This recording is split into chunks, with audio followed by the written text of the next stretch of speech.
लेकिन इसी दौरान यहाँ के जो किसानों के नाम पर आंदोलन कुछ लोग कर रहे हैं, उन लोगों ने वहाँ पर धरना प्रदर्शन करने की एक योजना बनाई।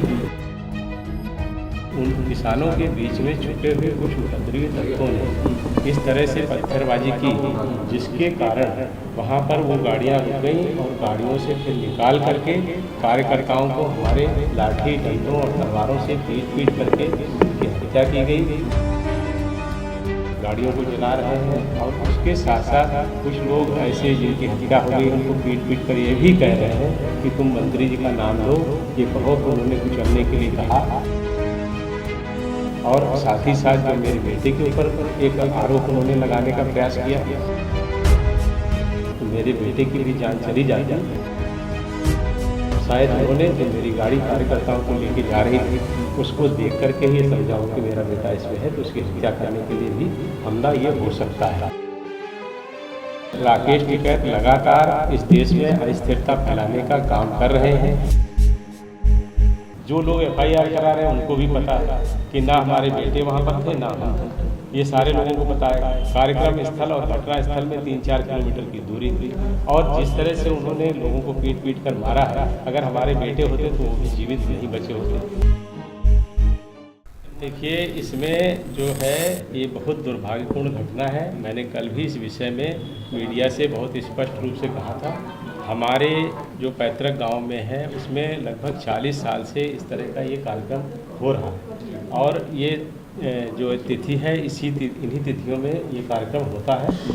लोगों को जानकारी है और पूरे हमारे क्षेत्र के हजारों लोग इस कार्यक्रम में प्रतिवर्ष शामिल होते हैं। उसी कार्यक्रम के सिलसिले में मैं भी अपने गांव जा रहा था और हमारे साथ में उस कार्यक्रम के मुख्य अतिथि हम आदरणीय उप मुख्यमंत्री केशव प्रसाद जी भी जा रहे थे। लेकिन इसी दौरान यहाँ के जो किसानों के नाम पर आंदोलन कुछ लोग कर रहे हैं, उन लोगों ने वहाँ पर धरना प्रदर्शन करने की एक योजना बनाई और जब हमारे कार्यकर्ता हमारे लोगों को रिसीव करने के लिए जा रहे थे उप मुख्यमंत्री जी को, उसी दौरान उन किसानों के बीच में छुपे हुए कुछ उपद्रवी तत्वों ने इस तरह से पत्थरबाजी की, जिसके कारण वहाँ पर वो गाड़ियाँ रुक गईं और गाड़ियों से फिर निकाल करके कार्यकर्ताओं को हमारे लाठी डंडों और तलवारों से पीट करके उनकी हत्या की गई। गाड़ियों को सड़क से खाई में धकेल करके वहाँ पर उसको जलाया गया और भी दूसरी गाड़ियाँ जलाई गई, दूसरी गाड़ियों में तोड़फोड़ हुई।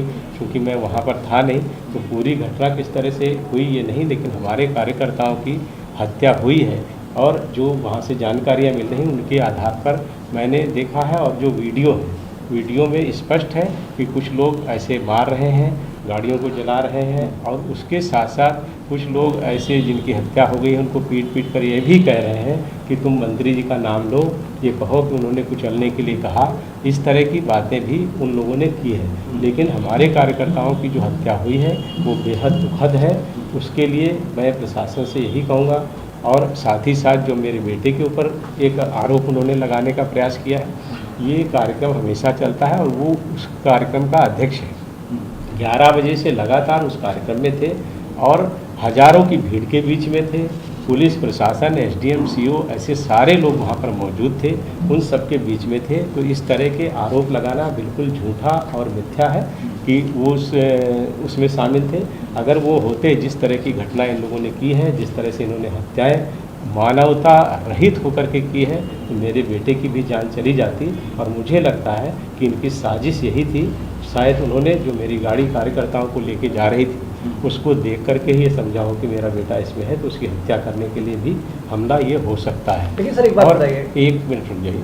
उसके साथ ही साथ मैं ये भी कहना चाहता हूँ, हमारी प्रशासन से और हमारे मुख्यमंत्री जी से ये मांग है कि हमारे जो कार्यकर्ता मारे गए हैं उनको 50-50 लाख रुपए का मुआवजा दिया जाए। उसके साथ साथ जो दोषी हैं उनके विरुद्ध और जो ये घटनाक्रम है जो उन्होंने FIR दर्ज कराई है उसकी न्यायिक जांच हो, SIT जांच हो, CBI जांच हो, किसी भी तरह की कोई भी जांच हो, बड़ी से बड़ी जांच हो, रिटायर्ड जज से हो, मौजूदा जज से हो, ये सब करा करके जो भी एविडेंस कलेक्ट हो, जो साजिश पता चले, ऐसे सब लोगों के विरुद्ध कड़ी कार्रवाई की जाए। मतलब 4 लोग जो मारे गए थे वो जो किसान बताए जा रहे हैं, तो वो कैसे मारे गए? अगर देखिए, मैं वहाँ पर तो था नहीं, ना मेरा बेटा वहाँ पर था, वहाँ पर वो किन परिस्थितियों में मारे गए, ये तो जो वहाँ लोग मौजूद हैं वही बता सकते हैं। राकेश टिकैत का कहना है कि केंद्रीय मंत्री और उनके बेटे के खिलाफ एफआईआर की बात प्रशासन ने उन्हें बताई है, लेकिन जब तक कॉपी नहीं आती, जब तक उन्हें एफआईआर की कॉपी नहीं दी जाती, तब तक वो ये देखिए, ये उनका विषय है। राकेश टिकैत लगातार इस देश में अस्थिरता फैलाने का काम कर रहे हैं और ये उनका प्रयास लगभग 1 साल से जारी है और इसी हर घटना पर वो राजनीति करते हैं, जबकि सबसे पहले एफआईआर उन्हीं पर दर्ज होना चाहिए जिस तरह की घटनाएं उन्होंने की हैं। सुप्रीम कोर्ट ने भी उसको संज्ञान में लिया है और अभी 3-4 दिन पहले ही जिस तरह से सुप्रीम कोर्ट की टिप्पणी आई है उससे भी उनको समझना चाहिए। और जिस तरह से लोग देखे गए हैं, समाजवादी पार्टी के जिला अध्यक्ष जो रुद्रपुर से आकर के इस कार्यकर्ता सम्मेलन को भड़का रहे थे, जो लोग मारे गए ऐसी मुझे सूचना मिली है, मैं सुनी हुई बात ही बता रहा हूँ कि नानपारा बहराइच के रहने वाले थे।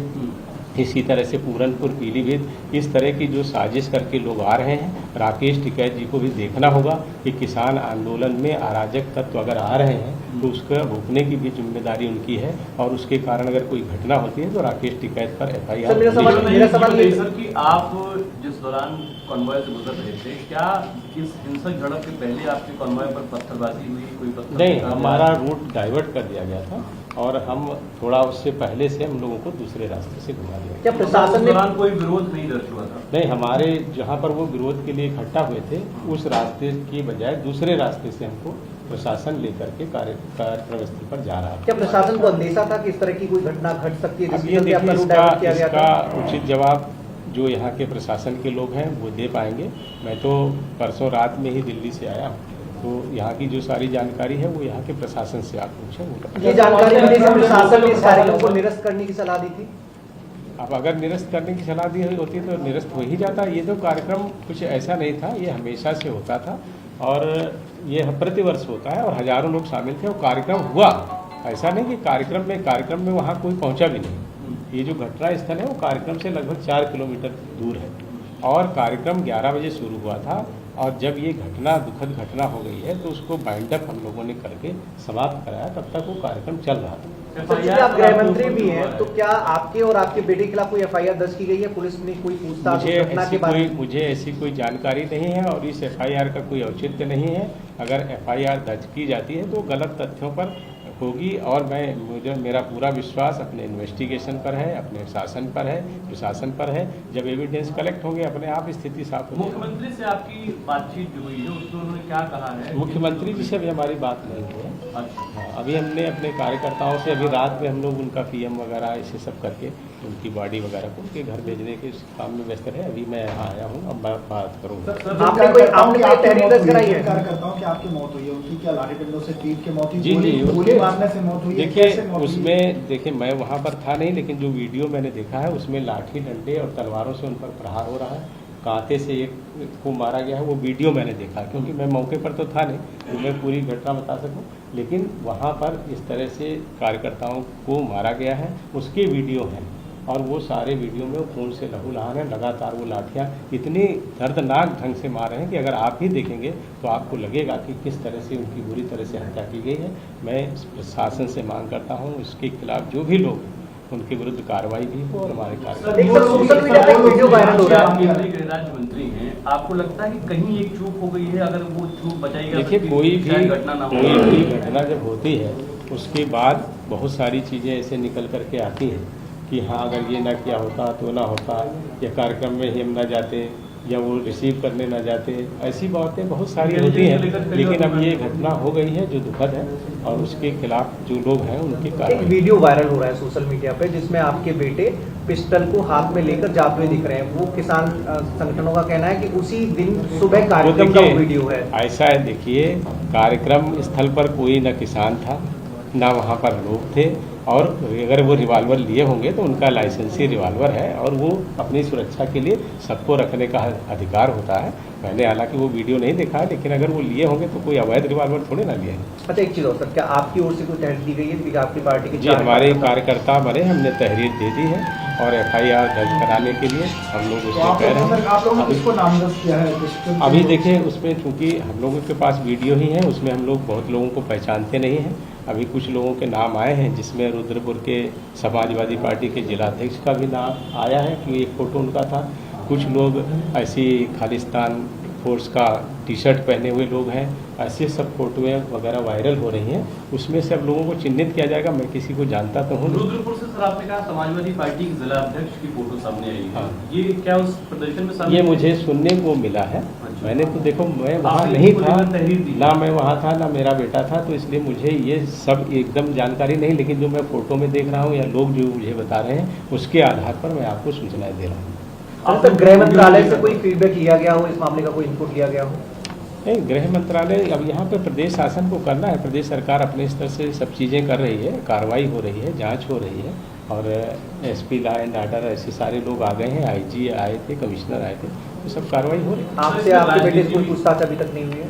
नहीं, हमसे क्यों होगी? जब हम मौके पर ही नहीं थे तो हमसे क्यों पूछताछ इसमें सब होगी? और राजनीति भी लगातार देखिए, इसमें लगातार राजनीति ही है, राजनीति ही हो रही है। और जिस तरह से हम अपना यहाँ पर किसानों के जो हमने जैसे जो वीडियो की बात कर रहे थे, वो किसान सम्मेलन का ही वीडियो है। उसके बाद संपूर्ण नगर में भी हमने किसान गोष्ठी की, जो इस तरह से किसानों के कार्यक्रम हो रहे थे।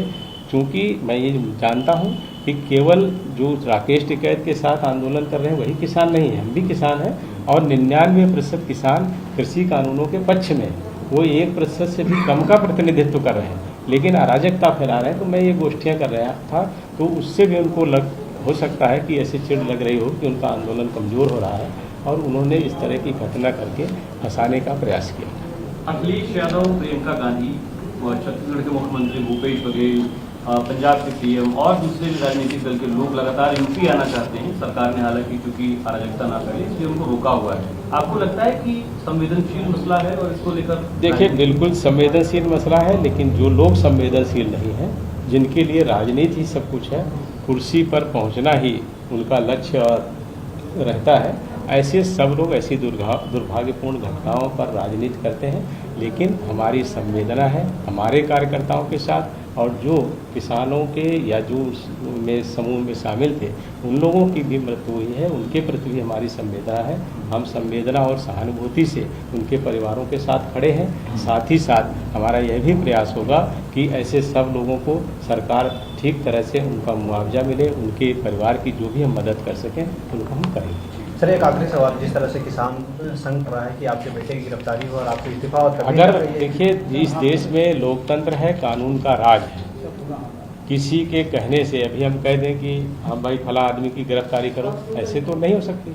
जब सारे लोग जानते हैं, जो लोग FIR करा रहे हैं उनको भी पता है कि ना हमारे बेटे वहाँ पर थे ना हम थे, ये सारे लोगों को पता है। कार्यक्रम स्थल और घटना स्थल में 3-4 किलोमीटर की दूरी थी, और जिस तरह से उन्होंने लोगों को पीट कर मारा है, अगर हमारे बेटे होते तो वो भी जीवित नहीं बचे होते। ये सारी जो घटनाएं हैं वो अपने आप में स्पष्ट करती हैं कि ना मैं वहाँ पर था ना मेरा बेटा था। कार्यक्रम स्थल 3 से 4 किलोमीटर दूर था। कार्यक्रम पूरी तरह से 11 बजे से चल रहा था। वहाँ पर कोई किसान नहीं गया, ना वहाँ पर कोई प्रदर्शन हुआ। शांतिपूर्ण ढंग से हजारों लोगों के बीच में वो कार्यक्रम हुआ, जिसमें हमारे बेटे की लगातार मौजूदगी वहाँ पर रही है, जिसका गवाह पुलिस और प्रशासन, मीडिया के लोग भी हैं। सर, FIR जो किसान मोर्चे ने कराया है उसमें आपके बेटे को नामजद किया गया और साजिशकर्ता के तौर पे आपका नाम जोड़ा गया है, तो अगर पुलिस बुलाती है तो आपके बेटे वहाँ जाएंगे पूछताछ? देखिए, हम हर जगह पूछताछ के लिए तैयार हैं। हमको कानून पर विश्वास है, और एविडेंस कलेक्ट करने में जो भी वो सहयोग चाहेंगे, वीडियो, फोटोग्राफ, वो सब भी हम उपलब्ध कराएंगे। और पूरी तरह से ये साफ है कि ना हम थे, ना हमारा बेटा था, ना हमारी कोई साजिश है। साजिश अगर किसी की थी तो उन लोगों की थी जो इस देश में अस्थिरता फैलाना चाहते हैं, जिन्होंने हमला किया है और हमारे कार्यकर्ताओं की हत्या। Please subscribe our channel and press the bell icon, ताकि कोई भी नवी अपडेट तुझे बिल्कुल भी मिस ना करो।